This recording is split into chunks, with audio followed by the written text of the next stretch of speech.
میں اس کے لیے تیری بارگاہ میں دعا کرتا ہوں مولا اس دینار و درہم کے بدلے اس کو مال عطا فرما۔ پھر اس کے بعد منصور بن عمار نے پوچھا بتا تیری کون سی تیسری دعا ہے؟ تو منصور بن عمار کے کہنے پر اس نے کہا کہ میری یہ خواہش ہے، میری یہ دعا ہے کہ میرے مالک کو توبہ کی توفیق نصیب ہو جائے اور میرا مالک توبہ کر لے اور اللہ کی بارگاہ میں اس کی توبہ قبول بھی ہو جائے۔ تو منصور بن عمار نے اس غلام کے مالک کے لیے اللہ کے حضور دعا کی کہ اللہ اس کے مالک کو توبہ کی توفیق عطا فرما، توبہ کی ہدایت عطا فرما، اس کی توبہ کو تو مولا قبول بھی فرما لے۔ تو اس کے بعد نے کہا منصور بن عمار نے کہا بتا تیری چوتھی کون سی دعا ہے؟ تو اس غلام نے کہا کہ حضرت میں یہ چاہتا ہوں کہ میری اور یہ تمام شرکائے مجلس کی، میرے آقا کی اور سب کی مغفرت ہو جائے، سب کی مغفرت ہو جائے، اس مجلس کی مغفرت ہو جائے، میری بھی ہو جائے، میرے مالک کی بھی ہو جائے، اور جتنے شرکاء آپ کے گرد و نواح کھڑے ہوئے ہیں وہ ساری مجلس کے لوگوں کی جو ہے مغفرت ہو جائے۔ تو منصور بن عمار نے اللہ کے حضور ہاتھ اٹھا کر دعا فرمائی کہ اللہ اس مجلس کی، اس غلام کی، اس کے مالک کی، ان سب کی میرے مولا ہم سب کی مغفرت فرما دے۔ یہ چار دعائیں منصور بن عمار نے اس غلام کے کہنے پر آپ نے اللہ کے حضور دعا کی۔ اب غلام جب گھر کی طرف جا رہا تھا دوبارہ اپنے مالک کی طرف، یہ ڈرتا ہوا جا رہا تھا کہ میرے مالک نے مجھے 4 درہم دیا تھا کچھ مال لانے کے لیے، کچھ کھانے پینے کی چیز لانے کے لیے، میں نے وہ 4 دینار و درہم اس ضرورت مند کو منصور بن عمار کے کہنے پر دے دیا۔ اب زیادہ سے زیادہ کیا کرے گا میرا مالک؟ مجھے مارے گا، مجھے ڈانٹے گا، میں مار کھانے کے لیے تیار ہوں، اس کی ڈانٹ ڈپیٹ کو سننے کے لیے تیار ہوں۔ بس دل کو مضبوط کرتے ہوئے، ہمت کرتے ہوئے جب وہ اپنے مالک کے پاس پہنچا تو اس کا آقا، اس کا مالک جذبے میں تھا، غصے میں تھا، جلال میں تھا، اور اس نے کہا کہ اے میرے غلام تو کہاں گیا تھا؟ اتنی دیر ہو گئی ہے کہ میں نے تجھے جو چیزیں لانے کے لیے کہا تھا کیا تو لایا کہ نہیں لایا؟ اتنی دیر کیوں لگا دی؟ میرے دوست احباب بیٹھے ہوئے ہیں اور تیرے انتظار میں کب تو آئے گا، کبھی ہماری محفل جمے گی۔ تو اس کے بعد اس غلام نے کہا منصور بن عمار اس آقا سے کہا کہ میرے آقا یہ بات تو سن لو، میں تو وہ تمہارے 4 دینار و درہم لے کر بازار گیا تھا تمہاری ضرورت کی جو چیزیں لے آؤں، لیکن منصور بن عمار اس اللہ کے ولی کسی ضرورت مند کے لیے کھڑے رہ کر ندائیں کر رہے تھے، ہے کوئی ضرورت مند کی ضرورت کو پوری کر دے، اس کو 4 دینار و درہم کی ضرورت ہے۔ تو میں نے وہ 4 دینار و درہم جو ہے اس کو دے دیا، اور بدلے میں نے منصور بن عمار سے 4 دعائیں کروائی۔ اس مالک نے پوچھا غلام سے تو نے منصور بن عمار سے کون سی 4 دعائیں کرائی؟ تو اس غلام نے کہا میرے پہلی دعا میں نے منصور بن عمار سے یہ کرائی کہ مجھے غلامی سے نجات مل جائے، میں جو تمہارا غلام ہوں اس غلامی سے نجات مل جائے۔ تو اس وقت منصور بن عمار کی وہ دعا انہوں نے اللہ رب العالمین کی بارگاہ میں فرمائی، میرے لیے دعا کی کہ میرے مولا اس غلام کو غلامی سے آزاد عطا فرما۔ تو جب یہ مالک نے یہ بات سنی تو خوش ہو کے فرمایا جا میں نے تجھے آزاد کر دیا، غلامی سے آزاد کر دیا۔ پھر اس کے بعد تو نے کون سی دوسری دعا کروائی؟ تو وہ غلام نے کہا کہ میں نے جو 4 دینار و درہم اس ضرورت مند کو دیا ہے اس کے بدلے مجھے مال مل جائے۔ تو منصور بن عمار نے میرے لیے دعا فرمائی تو مالک خوش ہوا اور اس نے 4000 دینار و درہم نکال کر اپنے اس غلام کو عطا کیا، فرمایا جا تو غلامی سے بھی آزاد ہے، اور یہ تو اس دینار و درہم کے بدلے تجھے مال چاہا، یہ 4000 دینار و درہم میں تجھے عطا فرماتا ہوں۔ پھر تیسری کون سی دعا کروائی منصور بن عمار سے؟ تو اس نے کہا کہ میں نے یہ دعا کروائی کہ آپ کو میرے آقا آپ کو توبہ کی توفیق نصیب ہو جائے، آپ توبہ کر لیں، اللہ آپ کی توبہ کو بھی قبول فرما لے۔ میں نے یہ دعا کروائی توبہ کی توفیق نصیب ہو جائے اور آپ کی توبہ بھی قبول ہو جائے۔ تو اسی وقت اس آقا نے اللہ کے حضور گڑ گڑاتے ہوئے، روتے ہوئے، اپنے گناہوں پر شرمندہ ہوتے ہوئے، اپنے کیے پر نادم ہوتے ہوئے اللہ کے حضور سچی توبہ کی، کہا میرے مولا اب دوبارہ کبھی گناہ نہیں کروں گا، اب کبھی دوبارہ شراب نہیں پیوں گا، رنگ رنگلیوں سے دور ہو جاؤں گا۔ اس نے سچی توبہ کر لی۔ اور آپ نے پوچھا، پھر اس آقا نے پوچھا کہ بتا تو نے چوتھی کون سی دعا کروائی؟ تو اس وقت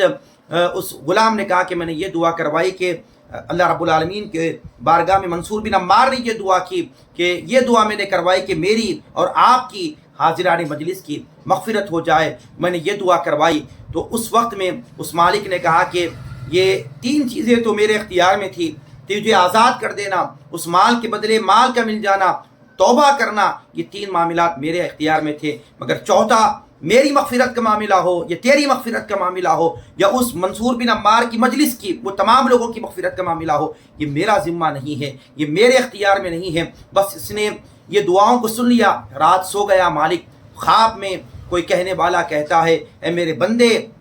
تیرے اختیار میں 3 چیزیں تھیں اور تو نے کر دیا، اور میرے اختیار میں تیری مغفرت کا معاملہ رہا، وہ چوتھی دعا کا تعلق میری بارگاہ سے رہا ہے، تو لہٰذا ہاتف غیبی سے آواز آئی 3 کام تو تیرے ذمہ تھا، تو نے جو ہے میرے اس بندے کو تو نے آزاد بھی کر دیا جو تیرا غلام تھا، اس کو بدلے مال بھی عطا کر دیا، اور تجھے توبہ کی توفیق بھی نصیب ہو گئی، اور چوتھا معاملہ اس مجلس کا تیرا اس غلام کی مغفرت کا تھا، تو سن لے ہم نے تیری بھی مغفرت فرما دی، تیرے غلام کی بھی مغفرت فرما دی، اور جتنے شرکائے مجلس تھے ہم نے ان سب کی مغفرت فرما دی۔ سبحان اللہ، کیا پتہ چلا منصور بن عمار اللہ کے اس ولی کامل کی دعاؤں میں ایسا اثر تھا کہ آپ نے 4 دعائیں اس غلام کے کہنے پر، اس کی جو خواہش تھی آپ نے اس 4 دینار کے بعد اس غلام کے لیے آپ نے دعا فرمائی، اللہ کے حضور اللہ کے اس محبوب بندے کی دعائیں ایسی قبول ہو گئی کہ اللہ تبارک و تعالیٰ نے ان منصور بن عمار کی 4 دعاؤں کو بھی قبول فرمایا۔ اس سے اندازہ ہوتا ہے کہ اللہ والوں کا اللہ کی بارگاہ میں کیسا مقام ہوتا ہے، وہ جس چیز کے لیے اللہ کی بارگاہ میں دعا کرتے ہیں اللہ تبارک و تعالیٰ ان کی دعاؤں کو قبول فرما لیتا ہے۔ اسی طرح جو ہے تذکرہ اولیاء کے سیرت میں جو ہے نا یہ بات بھی لکھی ہوئی ہے، حضرت رابعہ بصریہ، سیدتنا رابعہ بصریہ، کون نہیں جانتا، یہ بہت بڑے یعنی تابعین میں جن کا شمار ہوتا ہے، یہ حسن بصری کے ہم اثر جو ہے نا خواتین میں اولیاء و صالحین میں جن کا نمایاں مقام ہے۔ تو سیدتنا رابعہ بصریہ رحمۃ اللہ تعالی علیہا کے گھر میں ایک مرتبہ کوئی چور داخل ہو گیا، اور اللہ کے اس ولی کاملہ کے گھر میں تھا کچھ نہیں، اسے کچھ نصیب نہیں ہوا، کچھ اس کے ہاتھ نہیں آیا، وہ خالی ہاتھ رابعہ بصریہ کے گھر سے نکل رہا تھا۔ ادھر رابعہ بصریہ اپنے گھر میں داخل ہوئی، اس چور کو دیکھا، اور چور کو دیکھا، اس کو روکا اور اس سے پوچھا کہ کیوں آئے ہو، کیا معاملہ ہے، کون ہو تم؟ تو اس نے کہا کہ میں چور ہوں، آپ کے گھر میں چوری کی نیت سے آیا تھا، یہاں تو کوئی چیز نہیں ملی۔ تو آپ نے فرمایا، اس چور سے رابعہ بصریہ نے کہا اگر تم چالاک و ہوشیار چور ہو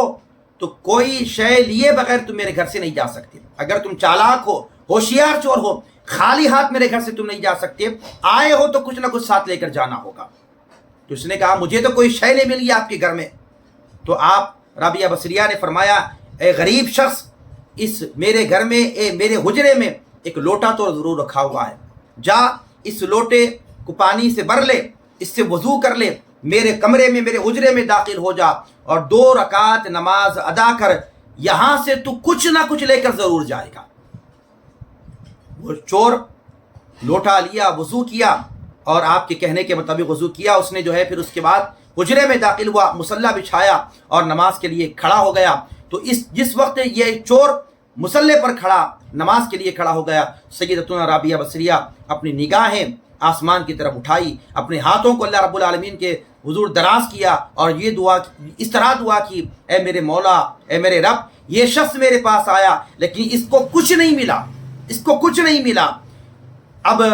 نہ ملا، اب میں نے اسے تیری بارگاہ میں کھڑا کر دیا۔ اللہ اکبر، میرے حجرے میں تجھے کچھ نہیں ملا مولا، میں نے اسے تیری بارگاہ میں کھڑا کر دیا ہے، اسے اپنے فضل و کرم سے محروم نہیں کرنا، میرے مولا اسے محروم نہ کر، اپنے فضل و کرم سے اسے محروم نہ کر۔ جب وہ نماز سے فارغ ہوا، جب وہ چور نماز سے فارغ ہوا تو اس کو عبادت کی لذت نصیب ہوئی، وہ 2 رکعت پڑھنے کے لیے کھڑا تھا لیکن ایسی لذت اسے نصیب ہوئی، چنانچہ وہ ساری رات کے آخری حصے تک وہ نماز میں ہی مشغول رہا۔ جب سحری کا وقت ہوا، سحر کا وقت ہوا تو رابعہ بصریہ تشریف لے گئیں، اور جب رابعہ بصریہ تشریف لے گئیں اسے حالت سجدے میں دیکھا، اس شخص کو حالت سجدے میں دیکھا، وہ اپنے آپ کو، اپنے نفس کو ڈانٹتے ہوئے یہ کہتے ہوا پایا، یہ وہ آپ رابعہ بصریہ نے سنا کہ وہ کلمات تھے کہ وہ کہتا تھا کہ اپنے آپ سے مخاطب کر کے کہتا تھا کہ کیا تجھے حیا نہیں آئی، تو یعنی وہ اپنے آپ کو ملامت کرتا کہ تو نے زندگی بھر جو اللہ رب العالمین کی نافرمانی میں گزارا، اور جو ہے وہ اپنے نفس کو ڈانٹتا جاتا تھا، روتا جاتا تھا، اللہ کے حضور سچی توبہ کرتا جاتا تھا۔ جب وہ وقت فجر ہوا تو وہ شخص اپنے سر کو سجدے سے اٹھایا، اور جب باہر آیا تو رابعہ بصریہ رحمۃ اللہ تعالی علیہا نے پوچھا اے میرے بھائی بتا تیری رات کیسی گزری؟